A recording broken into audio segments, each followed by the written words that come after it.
Daily Devotion with Pastor Balla for February 28th, 2023 from Proverbs chapter 1. Parents, teach your children.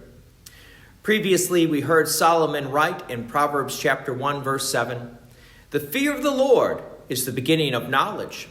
Fools despise wisdom and instruction." Solomon then continues, verse 8, "Hear, my son, your father's instruction, and forsake not your mother's teaching." Wow, this is a very important point that Solomon brings up. The fear of the Lord, which is basic faith, basic beginning knowledge of God. And then Solomon continues with hearing these instructions from your father and your mother. Think of it this way. This is the way that God designed the family. The family was a place of protection for children to grow up, and parents were supposed to teach their children right and wrong, teach them how to live in this world, which also includes teaching them the Christian faith. Unfortunately, in today's world, a lot of parents don't feel adequate in their biblical knowledge to be able to teach the Christian faith.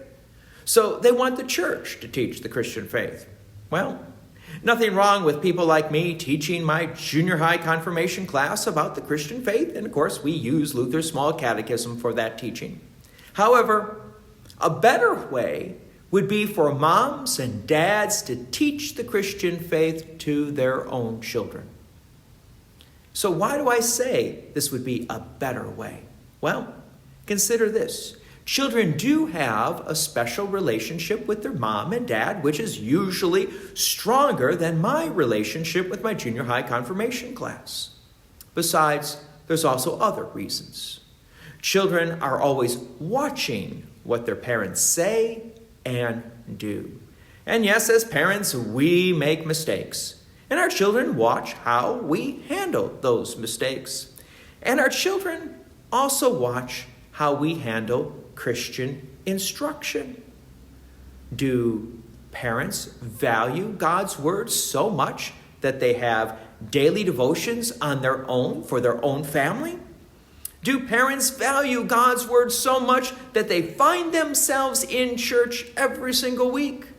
If not, then what message are parents sending to their children? Maybe the message that Christianity is not that important, which of course is the wrong message. So Solomon is very wise to talk about Christian instruction and faith and how it begins in the household. When this takes place, Solomon then describes it as, verse 9, "For they are a graceful garland for your head and pendants for your neck." The marks of Christianity are a beautiful testimony to others, for others to see. They see the fruit of the good works. However, the world has a different viewpoint, and that's why parents need to teach. Verse 10, "My son, if sinners entice you, do not consent. If they say, 'Come with us, let us lie in wait for blood. Let us ambush the innocent without reason. Like Sheol, let us swallow them alive, and whole like those who go down to the pit. We shall find all precious goods. We shall fill our houses with plunder." Verse 14, "Throw in your lot among us. We will all have one purse.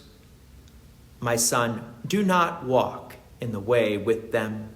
Hold back your foot from their paths, for their feet run to evil, and they make haste to shed blood." Verse 17, "For in vain is a net spread in the sight of any bird. But these men lie in wait for their own blood. They set an ambush for their own lives. Such are the ways of everyone who is greedy for unjust gain. It takes away the life of its possessors." Wow, there's an awful lot about this teaching that parents are expected to do with their children, which also includes the basic teaching of right and wrong, And notice what Solomon was saying. As they pursue evil paths, they're really pursuing their own destruction. So Solomon is encouraging parents to teach their children right and wrong so that they may live, and that they may live eternally. We teach them about Jesus Christ. God's peace and many blessings be with you, and thank you for listening. And please take an opportunity to share this message with others. If you have enjoyed these daily devotions, please consider making a donation to Peace Lutheran Church, 24024 West Main Street, Plainfield, Illinois, 60544. Thank you again for listening.